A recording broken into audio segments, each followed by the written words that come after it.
and welcome to the Spanglish Sports World Network on Zingo TV, channel 250. Please remember to download the Zingo TV app from the app stores for iOS and Android devices. After you download the app, we would love it if you rated the app and left a comment. The app is free. Zingo TV is also available on Google Chromecast, Amazon Fire and Fire TV sticks, Roku and Roku sticks, and all smart TVs made from 2016 onwards. All right.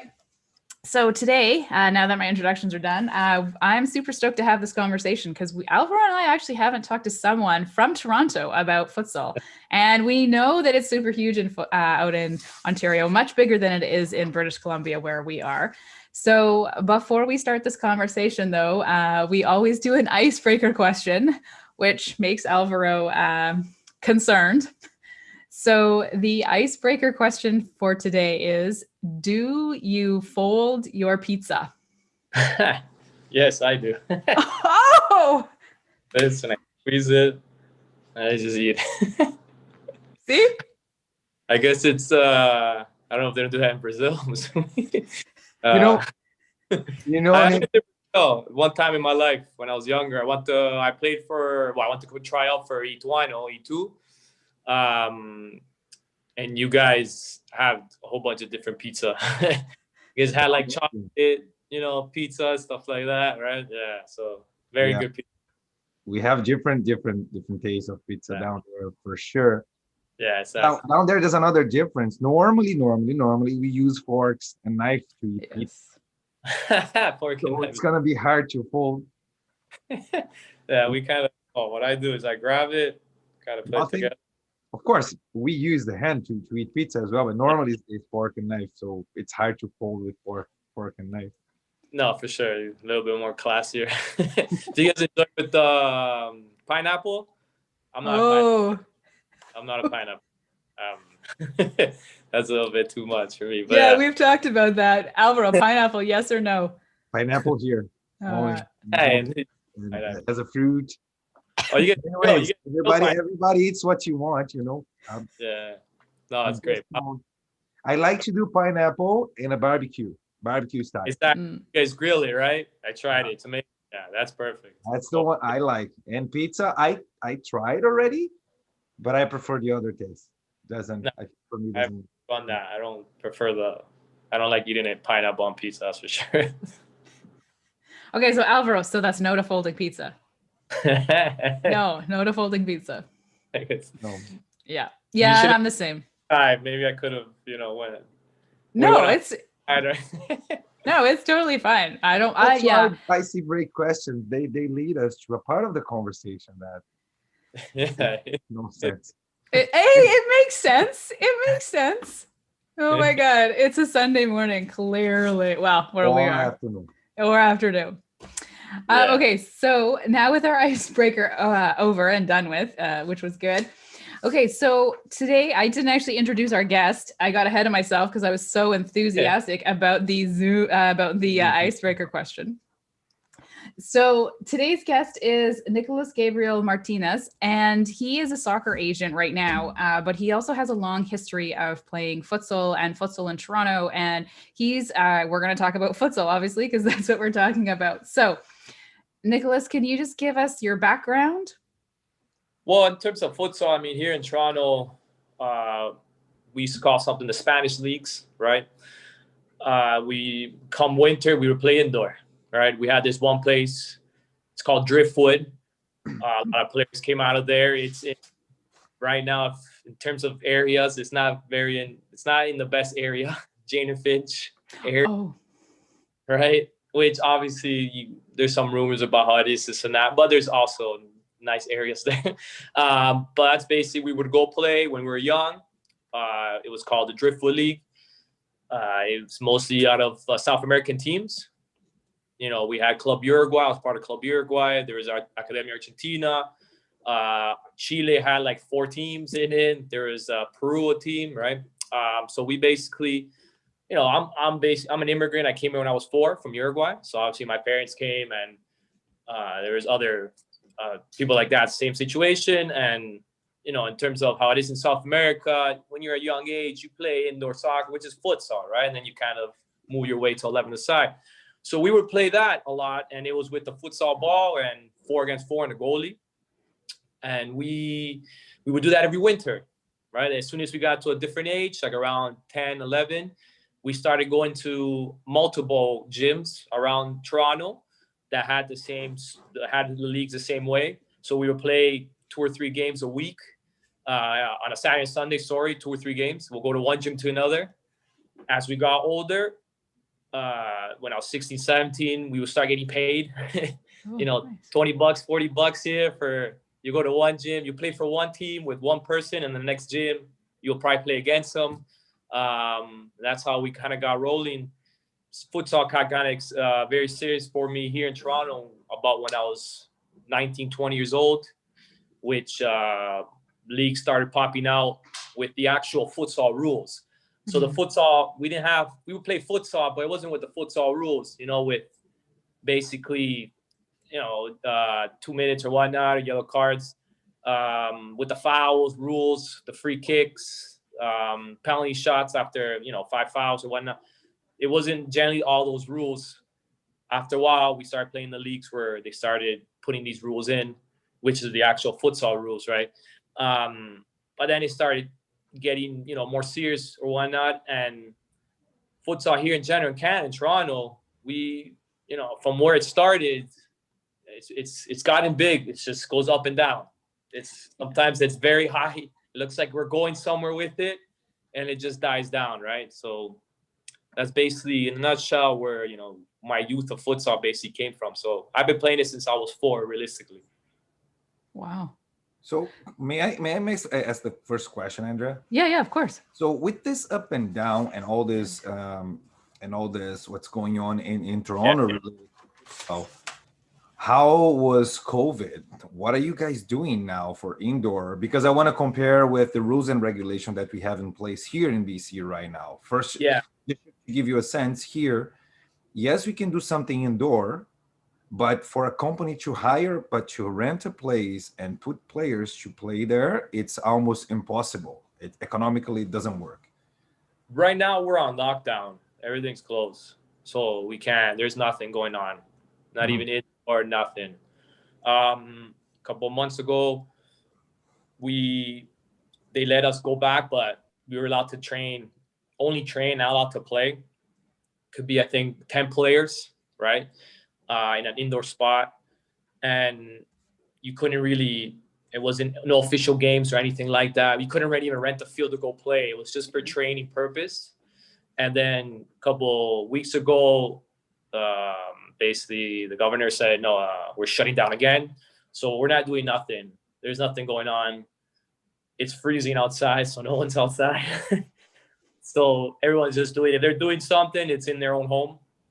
But nothing in any, basically public areas or indoor facilities. So everything's shut down. We're basically going back behind. But obviously, because of the pandemic, there's nothing we can do, right? Yeah. So when you could practice with 10 players, were you allowed to run normal practices at that point? Yeah. Normal practice meaning any sort of contact with players, or should you keep them like 2-3 meters apart? In the beginning, we were able to, had to be distance apart, right? And then after a while, we were able to train normal. It wasn't too much scrimmaging. We weren't allowed, but we were able to do 3 against 3, 4 against 4 kind of thing. Normal practice. Yeah. And then basically we just went back to, lockdown, shut down. So it's been a little bit crazy too with the rules, right? For anything realistically. Sports in general, it's all the same, but it's been hard. It's been tough. Yeah, for sure. Okay, so circling back, so you talked about your career until you're 19, and then what have you been doing since with futsal? So before March, I went to Argentina, but before that I went to Lansing City, right?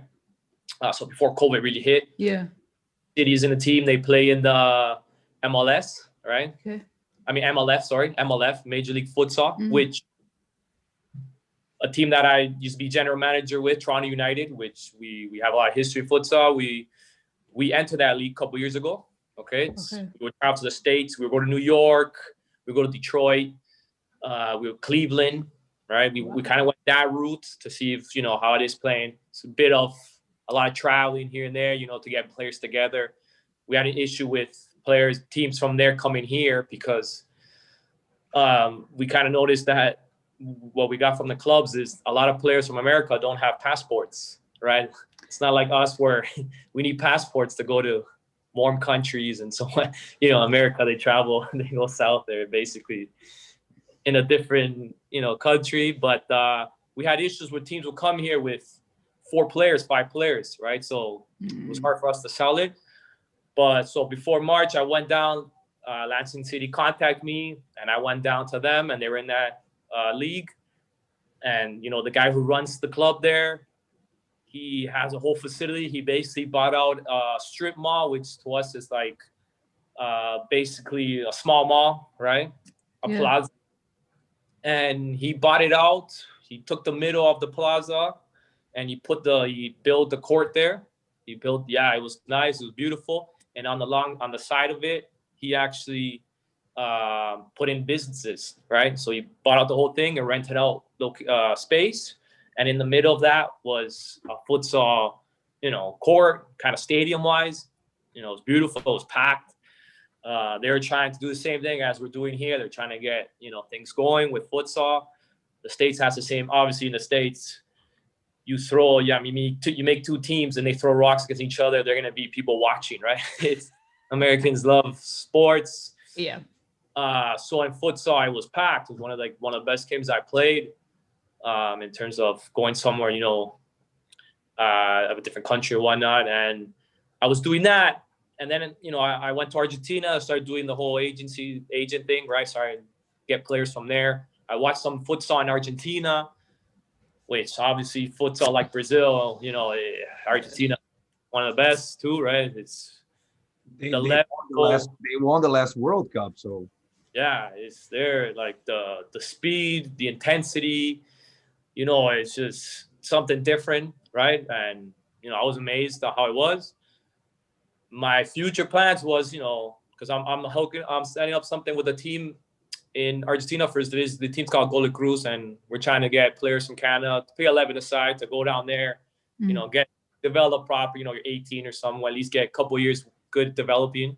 And I wanted to do the same thing with futsal, try to hook up with a team where, you know, I can send players if they want to that ways too, to see if they can improve in futsal as well. Because, you know, obviously you only get better with better competition, better quality players you're playing with, better coaches, right? So it was one of my plans. This is obviously before COVID hit, right? But I made some conversations with some teams in Argentina. I was in Mendoza, Mendoza, and, you know, I watched some games.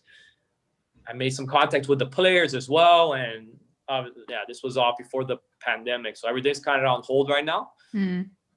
But yeah, before everything happened, I was playing there, and we were supposed to start again in October. The league was supposed to start again for the MLF, and they played a couple games, and then it, again, because of COVID, they stopped. And I didn't travel there because of COVID, right? But yeah, that's what I was doing basically before COVID, right? And before that, I was basically general manager of Toronto United. I was a player as well with the president, Washington, right? We was the owner. We basically, that team has been around for a while. I used to be a player back in the day, and then, you know, good friends with Washington. I became, you know, general manager, and then, you know, we like the Falcao thing and, you know, stuff like that. We started rolling, right? Created a league as well. We made a league ourselves with other teams. We got it sanctioned. But it started off well, and then it just went down. Yeah. So before COVID, You mentioned the things with futsal in Canada, well, in Toronto and I would say Ontario, were up and down. Why do you think it's been up and down so much? Like, why does futsal gain traction and then it kind of peters off? Do you think it's a climate, like a weather thing, because people want to play during the summer? Sorry, they want to play during the winter, and then once the winter's over, it's back to soccer? Or do you think there's something else there? Well, I think there's something like that as well. It's just winter, everyone's hyped about it, and then summer comes. A lot of players start doing 11-a-side. But we have players that, you know, they refer to futsal their whole season. We have guys here that, you know, they do 11-a-side for fun. Okay. You know, older guys that they just go play and they take futsal more serious. The problem is the interest of people putting money down for futsal, right? When you have a sanctioned league, so sanctioned meaning by the OSA, right? Yeah. The Soccer Association, there's rules that need to be applied to have a sanctioned league. And you have to obviously pay, you know, if we get a court, if we get, you know, the refs, player registration, it's all this money. So team owners, they're wasting their own money, right? Mm-hmm. They're all wasting their money and they end up chasing players around. You know, one player is like, oh, I can't go this weekend, or they're trying to do three times a week practices. And even that's hard to get players to come to all three, right? Because obviously players with family and everything they have going on. And then the leagues themselves, they're amateur leagues, right? So like Ontario Cup is big here and then national. But that's something to play for, right? That's something to get a player excited. But that's basically just a tournament, right? It's like you're just going to play a tournament. You're from a team that doesn't even practice around the year, or it doesn't play in the league. And then you just go play a tournament, right? And then, you know, that's not real. You won't get the best out of a player. You won't get the best out of a team if you're not practicing, especially in futsal. You know, 3 times a week in futsal is not a lot. You know, it's not enough. Futsal, rotation, everything you got to learn from. You know, you do rotation one day, then by the next week, you forgot about what you know, you got to reteach that to the player. So it's complicated. It's futsal in terms of practicing and what the coach wants to do and his way of playing futsal. You got to do it every day, basically. And, you know, just to go play a tournament, it's hard to get the best out of everything. So our situation is that team owners want to do it, but it's a headache for them because they got to chase players around. They got to put in the money. They're not getting anything in return. We try to do a league where at least there's money involved. So like a prize money, right? Which, you know, a winner takes $6,000. Oh. Washington himself, he wanted the owner of the president of futsal, the owner of Toronto United. He wanted to put the money himself as a sponsor. Hey, I'll put it up. I don't care. Let's just start it. Obviously, we were doing a sanctioned league. So the OSA was kind of like, you know, no, we can't do that. Yeah. We did it in districts here because you have the OSA, then there's different districts, right, around, yep. Right? So, you know, we did it with York Region District. I don't know if you know Tony Fonseca. He's very, he was involved in the CSA with futsal, helped us a lot with this. And we did the league with them. And then all of a sudden another district, which was the Peel Halton District, was another district, you know, they came out with their league themselves the same time we wanted to do our league. And it's like, why can't we just all work together, right? And we get that a lot, which there's a lot of, no, we should do it. No, we should. No, but you're doing this wrong. And then the teams themselves have the same issue with the clubs. We have 3 strong clubs here, which is great. We have Toronto United Futsal. We have FCT, right? Futsal Club Toronto. We have Toronto Idolo, right? Toronto Idolo that won, you know, 2 years nationals, which, you know, we're strong. And, you know, we started the league last winter. We started with the York Region, and it started off well. By the middle of it, the other teams, we had 6 teams. The other teams started folding, obviously, because the 3 teams had, like, the best players, right? So as soon as the other teams start losing, they start, you know, the players don't come back. Before, we used to have an issue where it was the same futsal players going to team, right? So if one team, you know, you weren't happy there at FCT, you come to Toronto United. And if you're not happy there. So the problem with that was that with Washington, that's why basically we got together with Washington. And I told him, listen, we should start getting players from other, you know, from 11 aside. there's players that can play on the side. You can bring them to futsal. They'll be good at it, right? We just gotta. So we started with Toronto United. We made 3 teams. We made a first team, second team, and the third team. And the second team was under 20s. The third team was a brand new team with brand new players from all over. And it worked out. And then we started getting more players involved in futsal from, different places. We also started getting new coaches. We got this coach Angel he was running the Barcelona Academy here. He was from Spain. Nice. And we got him involved. So we got, a different kind of soccer going on. He was a completely different, kind of doing things. And we won Ontario Cup with him the year before. We went to nationals. He didn't come. Unfortunately, he didn't come to nationals. He had to go to Barcelona for work. So we had no coach. A couple of players didn't show up because no, without the coach, I'm not coming.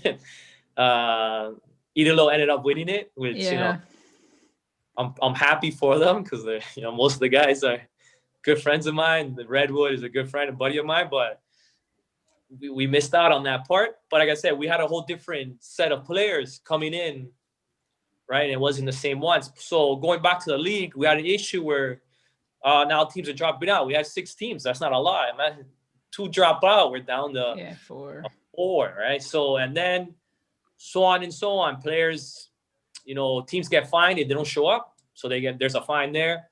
Teams are like, well, I don't want to pay for this fine. Okay, well, then you can't play. That's fine. Yeah, but in the team. So that's where it's that when we're trying to say it goes high.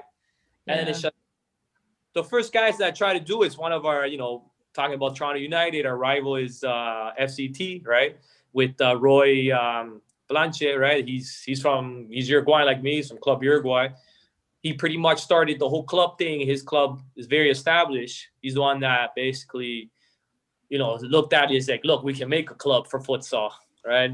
Kind of, he started with the Peel Halton, that region. He started the league and everything. To me personally, he kind of made that league for himself, so he can, grow as a club, which is obviously was a good move. But we need everybody. Yeah. You need more than one team. You can't just be one club, and you need a lot to make the sports grow. That's why I'm very excited for what you guys are doing. I think it's amazing. That's why when we kind of connected, I figured it was good stuff for the sport. But yeah, that's basically why it goes up and down, right? And like I said, Roy started it. It was all good. Ontario Cup, Nationals, and then the next year was like, okay, well, we're struggling to get our teams into the Ontario Cup, right? We have some team from Ottawa that come down, 1 or 2. So the rest of them are all from Toronto. Ontario is a big province. Yeah. So, if you think about it, it should be many teams, but then there's some teams that are entering just to enter. You can tell they don't play futsal at all. So they end up and nothing. There's a team that London came, nothing against them or anything, but they're, I'm happy they enter, but they're losing 10-0 a game, bringing in players that very old or whatnot, or have never played futsal. And when you see that, it kind of brings it down a bit, right? The interest or whatnot, even from outside, you want people to come in and watch it, right? So that's a situation where it goes up and down. And right now we're back to being down. Yeah. So may I ask another question here in using the league? Because one of my questions would be, is a semi-pro, pro, amateur, but you already answered, as an amateur league. But when you travel, when you go to US, for example, to play there or something, who helped you financially to do that? Because the players are paying for that everything, or do you have sponsors, or how does that work? The owner, Washington Cornejo, I never said his last name. He has his own company, Windows company, and he installs windows and buildings or why. He would just use his money. That's the problem. I'm telling you, with owners, they're paying out of their pocket. Same with Idolo. FCT has an academy going on, right? But I'm sure they're struggling as well. But the owners basically struggle in the beginning. They put in the money. And then after a while, you start looking at your pocket and you say, okay, well, what am I getting out of this? And it hurts, obviously. Money is an issue when we're not receiving money or not receiving money from someone else to help you, when you're pulling money out of your own pocket. And then there's the situation with, you're chasing players. some players, you know how it is with players, you know, not everyone is respectful, right? A player doesn't play, all of a sudden, you know, he starts wilding out. Meanwhile, the owner of the team's like, hey man, I paid for your hotel, I paid for this, I paid for that. The coach didn't put you on, okay. But that's, you know, you gotta look at it that way, and players never look at it that way. You know, they're looking at it as, okay, I didn't play, I came all this way. So with the league in the States, the MLF that we entered, he was paying everything. We would jump into a van, you know, fit 18 players, and we would travel. And he would pay for the hotel, he would pay for everything. And some players even pay them to come, right? Just, you know, so we can have a good squad. Sometimes he would fly players. You know, we're in New York. We had a game Friday and a game Saturday. And the guys are, well, I can only make Saturday, and I only have this time to leave. Okay, well, take a flight. You'll be here in 2 hours. You know, but yeah, it's after the end of the day, you're wasting money. So you're putting our money in the sport you love. I've seen many times in Brazil. This is not different here and there, and we are talking about professional level in Brazil. Same thing. Companies or owners putting money in the sport, in the clubs, and trying to make the best team they can put together and keep the sport up. I think it's no different than other places. I think in other places, those situations is because soccer is always, you know, soccer is a big thing, right? Futsal is huge in other countries. I think here, the interest of it is kind of like the owner puts his own money, and you're expecting, you know, you play a game, and, you know, the team, say, travels to your place, right? Your home field, your home court. You know, you're assuming people will come watch, and it'll be packed, and then maybe get in a couple of sponsors to, you know, help you out, this and that. And it's none of that either. The problem is too is we're not going to say that the owners have a lot of money too, right? It's not like they're very, you know, well off. No, they're doing well, but they're not, you know, millionaires or whatnot. Like, it's still kind of, at the end of the day, it hurts them a bit. And they're doing it just for, like you said, you know, I know Washington very well, and he does it because he loves the sport, and he thinks, well, how I think that futsal should be something incredibly more bigger in Canada, especially because of the whole we have to be inside, and the whole thing of hockey, you know, high scoring game, kind of the same thing where, like, you're, you know, hockey's kind of the same kind of players. They have 5 on the ice with a goalie. We have 4, but I'm just saying it's kind of the same role of a sport, right? It's a high goal scoring sport, and I think it would move in well with the fans, you know, relating sports. 11-a-side soccer is something different, right? Like, to score a goal, it's, you know, scoring a goal is precious. You know, it's something that you need to work to get it, which 11-a-side soccer kind of shows that. You know, it's something that it's not easy to do, say for like basketball or whatnot. You know, once you score, it's like, you know, it's something you work a lot of North Americans don't understand that in every sport that they play, right? But I think generally futsal also, it's hard. It's not easy to score, but obviously it's a high scoring game, right? So I think it would be much better. I mean, and plus we're indoors, inside, you know, the gyms, we get people inside, right? Winter comes, something to do, something to watch, entertaining, right? Should be getting sponsors in, TV. I generally think it should be in high schools. It should be university, colleges. It's like a no-brainer. It should be in there. If you look at university 11-a-side soccer, they play for a month.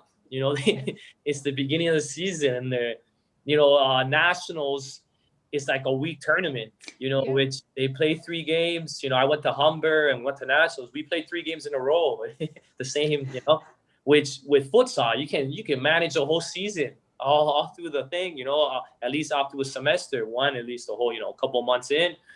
And you get fans in. It'll be just like basketball, you know, how college, university are racking people. Futsal will be the same thing, right? I think that would be more fitting for Canada. And, you know, Washington, same with, I'm pretty sure Roy and, you know, Idolo too, the owner, and Redwood, you know, guys that we feel the same way, right? Which, you know, that's why we try to push this. We went to the American League to see if we can get a little bit more interest as what's going on. You know, guys, we're playing for America against American teams, Toronto versus New York, you know, Cleveland. It was great for us going there. That's where I met Lansing City. My first game against Lansing City was packed. And, you know, same with New York, Ecuador, the big team in New York. And we figured, okay, now they're going to come here. But when they come here, because of, you know, players that have passports or whatnot, they would come with 4 or 5 players. We would end up winning 11-2. You know, it didn't look right. It wasn't competition. We try to bring in fans. We try to bring in people. You know, when people see that, if it was something big, like I think it should be, you know, it shouldn't be really with the States. It would be good to do that later, but I think it should be kind of like a province thing where, you know, Toronto has 3 teams, Montreal, Vancouver. Maybe we can play district and then, you know, the winners, the top 4 meet. But it should be something like that. You know, it shouldn't be a no-brainer because of come winter, we're all inside. And exactly what you kind of say with the owners have to put money in. We got to make this work, right? Which in the beginning will hurt, but I think we can get in sponsors, TV rights, stuff like that. I think it will grow, right? And then normally this is not a sustainable system. Like that's why we have the up and downs, because by now, okay, let's put some money, let's make it work. And then down the road, didn't work the way we want. Okay, so I'm backing up. I'm not going to put more money. And then someone is going to, okay, now I'm going to put money, the second company. Oh, and then now you're going to down because that company is not putting more money. So this is not a sustainable system. Sustainable system, in my humble opinion, is when you have a strong league behind with people that really likes the game and of course understand how to make business out of that sport and works with, not against the clubs. 100%. If you don't work together with the club and the club doesn't understand how to make that all path from the bottom ages for the early ages all the way up to adults, it's not going to work. Because the players that are playing, for example, there you have a huge community from Latinos, as you described at the beginning. We have that in our veins. We play that game since we were born. Exactly. Here in BC, for example, we don't have that many. We do have, but not that many. So how can we create that culture now here? If we start with the adults, in my humble opinion, if we start with the adults, maybe it's not going to work. I think you mentioned schools. Yes, I agree. Schools and academies for the little ones. Exactly. And then you're going to create that culture. It doesn't matter where the kids are coming from. They're going to get the love through that game, Then they're going to try to play when they are old for fun or high level. Then we have that player. We are creating those players. Yeah, exactly. Long term, maybe we are not going to be there to play that league. Yeah. I won't. But we'll be involved. So that's what we try to do here. We create a club. We went to watch the Nationals. We were there watching the Nationals in 19. We saw those, 4-day games. All the structure. And then my main question was, what do they do for the other 361 days out of the year? Exactly. We work for that tournament. That's fine. Okay. And now what do we do? No, exactly. It's exactly how you say it. It's at the end of the day, it's just you're just playing a tournament, right? You're just jumping into a tournament. You're not getting the full practices. You're not getting the best out of the players. Anyone can really win, generally. If you have a team that practices every day and they don't have good players, and they face against a team that say they have good players, they're not practicing a lot. Usually, the team that practices is going to win, right? In terms of they're organized, they're practicing how they should. That's how soccer is. That's why even 11-a-side, they practice every day. Every sport, they practice every day. It is what it is with that case. In terms of what you said about kids, that's the best way of doing it. I think provincially, the provincial associations need to be involved with that. They need to have the clubs that are 11-a-side, they need to have a wing of futsal. Every association should have guys, say like ourselves, involved in the province association, which is a futsal wing, which we kind of, implement why futsal is so important, why we need to make sure kids play and the clubs have it as one of their, way of developing as well. I think they should mandatory that. right? I think they should have that in a way. We're playing five-a-side soccer, right? Five-a-side, you know, there's nothing that you get out of five-a-side. You know, there's no even professionalism out of five-a-side, you know, with the turf fields, you know, with the 11-side ball. There's nothing like that going on that is going to make you a better player. But here, I don't know how it is in BC, but Ontario, they come indoor, they're playing that. They're playing five-a-side, and it makes no sense. You know, you can kind of hide, even 11-a-side itself or 99, one player can hide, right? In futsal, you can't hide as a player. You're always engaged. The ball's going to come to you eventually, or you're going to have to defend right away. You have to play if you're on that court. So it makes you play. It makes you be involved, right? And how you said with building the children, you know, to me personally, I think adult leagues are good because the kids kind of watch that, right? As a way of like, okay. Yeah, it's a mirror. Yeah. But I think kids are the best thing to get this rolling with, and, you know, start with a provincial kind of tournament, and then it leads to a national thing, starting off with kids. Like, I think elementary school should do it, right? They should be on board as well. Start with that. But most important is the clubs, because they're playing anyways, right? Come indoor, you should have them playing futsal. You know, I believe futsal is a developing tool for 11-a-side. And then when a kid turns a certain age, he should decide, okay, I'm going to keep doing futsal or I'll go 11-a-side. Because futsal, it's its own sport, right? Yeah. And you can go professionally in futsal. You can go high level. You can become a professional. You know, five-a-side soccer, you can't. You're not going to go, right? If you use this stream the way this pathway, right now in Canada, we don't. No. Unfortunately, we don't. I know. Exactly. Like, even for university pathway, we don't. Like, okay, there are one or two universities here in Canada giving scholarships for futsal players that I know of, but it's too little. Like, maybe one or two universities giving those spots. So why am I going to invest all my life if I can go to the other sport and then go either university, college, or professional, semi-pro, whatever? So it's tough. So if we don't have those, but as you mentioned, leagues for little ones, provincial level for young players, youth players and young players, it will give them that mirror. Okay, why am I playing futsal? I can play provincial. And then down the road, yes, I'm going to make my decision. As it's been doing, we are doing this in Brazil for centuries. Exactly. Yeah, exactly.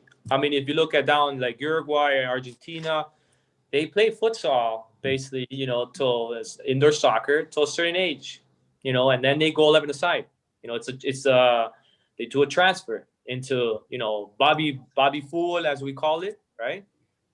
And then they go to 11-a-side, a big switch. But there, from futsal, you can kind of get how the player plays, you know, defensively, offensively, like you can see. And then come 11-a-side, they start, you know, kind of putting them in their position. But that's what they do, you know, and it's obviously the way to do it if everyone else is doing it, right? Canada itself, we look towards Europe a lot, which Europe is not because, you know, of the quality, it's just the money's there, right? So everyone usually goes there to play. So there is the best players or whatnot, they go to Europe. And we're trying to be them, which is like we're so behind, right? That we need to take a step back. We should learn more from South America and the way they're doing it, right? I feel like Brazil itself, you guys are at your own level, right? I think you guys, and 11-a-side and futsal, beach soccer as well. You guys play your own way of soccer, right? You guys are, I think everyone's trying to kind of know how you guys do it, but it starts with as a kid, it's something, you know, that you guys, the way of you guys play, the style you guys play is something that a kid learns when he's born there, the culture, the way you guys do things. I don't think anybody else kind of plays your soccer, you know, in general. I think for Canadian, it'd be kind of hard at first to get developed by the way, you know, say you go at 17 to Brazil, you know, obviously it's going to be kind of hard for a player there. But I think that more of the South America and Brazil as well, that we should learn from there, should learn from how they do it, right? You look at Ronaldinho, right? Brazilian players, these guys started off as futsal players. And Canada, we have those kind of flashy players, right? That we have that sense of we want to go and dig out the whole world. We see players like that here a lot, but obviously they're playing against players that don't know how to defend. And so sure, they look good here because the players don't know how to defend well because of the level of playing. And you go somewhere else then, right? And the problem that we have, Brazil has their own way of playing soccer. Same with, like, say, Uruguay, even in futsal, right? Every country has their way of playing soccer.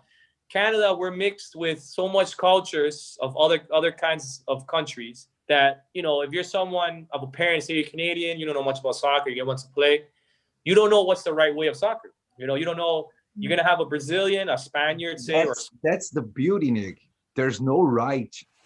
Yeah, exactly. There's no right. Yeah, there's no way of seeing things, right? No, there's no right or wrong. It is different. So if you see the way we create or prepare players in Brazil, I think it's similar to Argentina and similar to other places. Yeah. Because you use a word culture.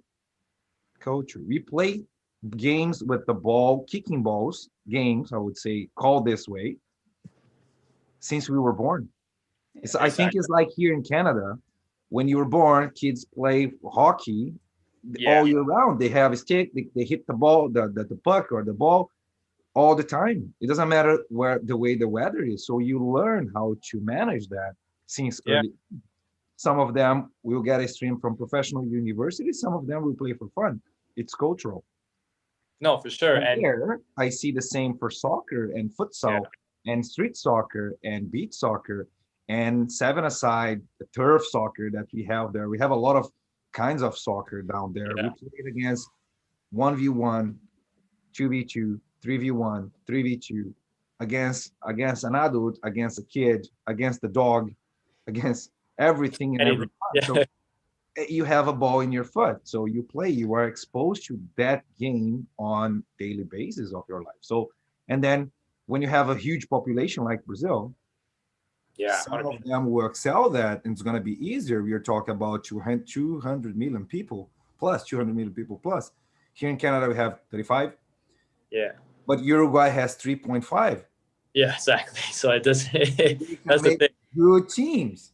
Yeah. So population, yes, is a good thing. Money, it's another concept we need to build. We don't have too much investment in base in Brazil.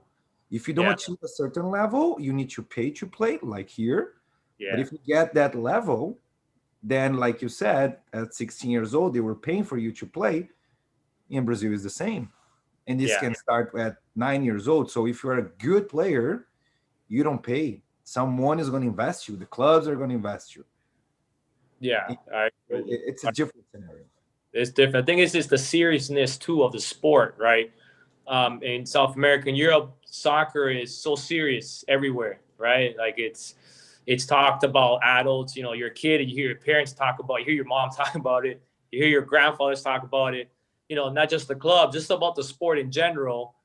You know, the kid knows the sense of the sport is very serious, right? Girl, boy, doesn't matter. They know how serious the sport is, what it means. Here in Canada with soccer, you don't grow up with that seriousness of soccer. Like, it's not there unless you're growing up with, you know, your family's into the culture of soccer. But you go to school, you go to elementary schools, and you have kids that are Canadian or, you know, wherever they're from, but they're not thinking of soccer the way you are. You know, your teachers are not, you know, hey guys, the national team is playing, bringing the TV, we're all watching this game. They do that with other sports. So it's the seriousness of the sports that it kills us here, which we don't take it too serious, and then we don't start feeling it, right? It's an X factor that happens with our countries, you know, like Brazil, Europe, Argentina, Europe, where that X factor kicks in, where the sport means something more than it is, right? It means something, you know, as you're a fan of a club team, right? The way they're passionate about the sport is insane. And that X factor that they have is being seen by children, and they're looking at this like, okay, this is something serious. Here we don't have that, so they take soccer as like, okay, something fun to do, right? I'm gonna go play. The parents are not really, you know, digging it in them about how soccer is. They're not, you know, showing them the knowledge of it, what it means worldwide. And it dies out a bit with the kid as he keeps playing, right? That X factor doesn't start happening to him. And then eventually, if he likes it, he keeps going. If he doesn't, soccer's done for the kid. I say just in other countries, when you're done soccer, you're still involved, right? You're still passionate. You still feel it. When I was in Uruguay, I had my family.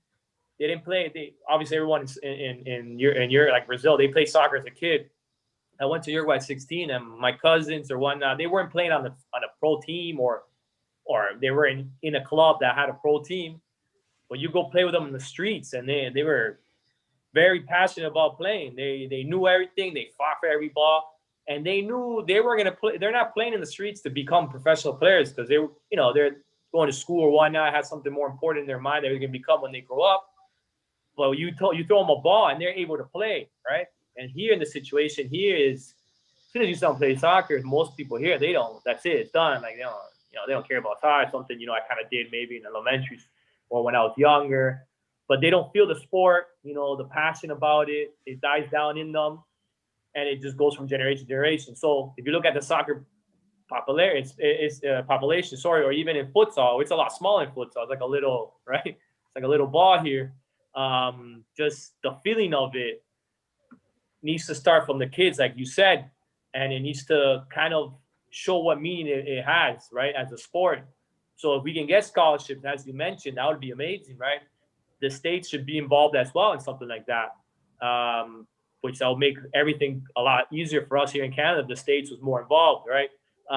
Which I don't know why they're not, because like I said, they throw rocks against each other, they'll sell out the whole stadium. But in Canada, we have that issue where the passion, it dies out a lot. It's not really in them. Hockey is extremely big here. Toronto, we're kind of mixing sports, but you go outside of Toronto and it's just hockey. We go to the cities far up north or east or west, 4 hours away, and it is hockey basically. What I went to go get my before I went to go get my coaching license, one of the licenses, and I went up to Pickering, which is it's just an hour and a half away, and the instructor was talking us about soccer, and he will throw in hockey. He'd be like, how we play hockey, and I'm like, no, man, I don't know. I've never played hockey. I never played ice hockey. I played hockey in the street, but I never went on the ice. I don't know how it is to put equipment. I lived there since I was 4, and there's more people, there's more persons like me, so it's like, no, I don't know what you mean, what it is to be, like in hockey. I don't know what you're talking about. He finished the class early because he had leaf tickets, right? Oh my God. This is my instructor for a certain license as a coach, right? So I believe that's wrong, obviously, but what we have to do with hockey kind of emerges somehow into soccer. And, I'm coaching kids that have hockey practice and soccer practice, and you can see it in their eyes that they're taking hockey more serious. It's because of that passion, the more importance of the sport it is here in Canada. It is culture. It's culture for sure. Yeah. So I think futsal would be a better role, a better, wing to take in terms of 11-a-side. For us, it's, it's getting better, but we're always going to be 20 years behind, I think, in 11-a-side. There's new this new professional league that's going on. It's going to take a while, but it's obviously going to help. Coach a futsal kid. He has a program going on, or he's trying to promote it more. I mean, if we started off nationals with 2 provinces, right? Yeah. It was us in Ontario. I mean, us in Quebec, Ontario and Quebec, which, it was for maybe 2-3 years. And then after more provinces started going on, that's, I think, a little bit help from the national team coach that he started going to other provinces and started promoting more. And now nationals has more teams, right? Because of that, with him as a coach, the only thing, the problem is, every country has the same problem. Canada's just roughly so big, and in futsal, you can pick maybe 12 or 14 players to go on a team, right? We're so big, to pick 14 players out of, so many provinces. It's a hard job, right? Obviously, before it might have been easier. You just pick players from Toronto or Quebec. Yeah. He's trying to pick players from everywhere, which I think is a good thing. Maybe sometimes you might throw in a player from a different province just to get him in, but he's not the best choice. But you're obviously trying to grow the sport. So I think it's okay for now, right? But I think 11 aside, you know, we need to pick players from all over the world to compete, right? With futsal, we can pick players from Canada and go and compete. One thing is, you know, something I think one of the questions would be about AMF, right? AMF futsal. AMF futsal it's a different. I don't know if you ever heard of Alvaro of AMF in Brazil, right? So it came here a while ago. You know, this person started it out. He unfortunately died a couple years ago. He had a tumor in his head, and then that kind of died out. And then we redid it, and we went to Mexico to qualify for the World Cup in Argentina. And I put, you know, with my buddy, he was in charge of futsal, Johnson. He told me, Nico, I'm starting AMF again. I'm like, great, listen, I have a coach for you, which was the Angel, right, the Spanish guy. He was on board, and we went to Mexico. And, you know, Johnson himself, he was trying to get money out of his own pocket, money out of sponsorship, which was hard itself. But we managed to go to Mexico. We beat Mexico. We beat the States, you know. We went with the team that was kind of different because Angel, obviously, like you were saying, soccer is played differently everywhere, right? There's no right way. There's no wrong way. Everyone has their opinion and their way of playing, right? Angel had their way, his way of playing. He picked players differently. He told me, I don't want players that, you know, are the best players because, you know, it's going to be hard to dribble. You know, like it might be good here, but against Mexico, it's going to be hard. Mexico had a great team. Even if it was AMF, they had a great team. So he picked the right players that, you know, are basically hold on to the ball, were smart, and they had the futsal sense. And they were different kind of players. And we went there and we won. We beat the States. We beat Mexico. When we came back, everyone was like saying, like, okay, that's another issue we have in Canada. There's a lot of, you know, he said, she said, or everybody talking bad against each other, right? Which first thing was like, oh, all the players came from Toronto. You know, that's not good. Another issue we had was, oh, you only played AMF teams like AMF Mexico.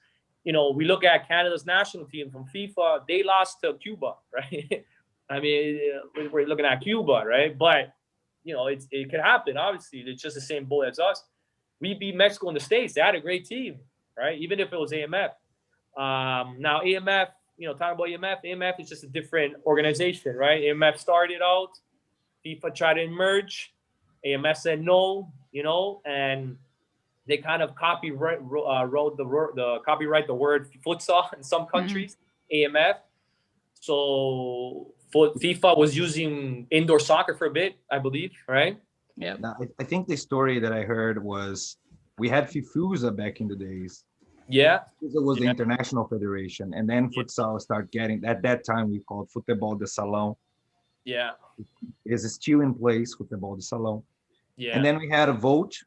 Most of the countries vote to migrate from FIFUSA to FIFA. Yeah. FIFUSA was still, you know, working. Yeah, that's and I think they folded, and then AMF came, but with replacing FIFUSA. So we have the two sports. The difference right now is we're talking about rules of the game. Yeah. And for me, this battle is another problem because I think there's no right or wrong on the way you play the game, but yes, there's right or wrong on the rules you are following to play the game. Yeah. I can be a team that likes to attack a lot. I can have a team that likes to build up. I can have a team that plays direct, talking about soccer and even futsal. Yeah.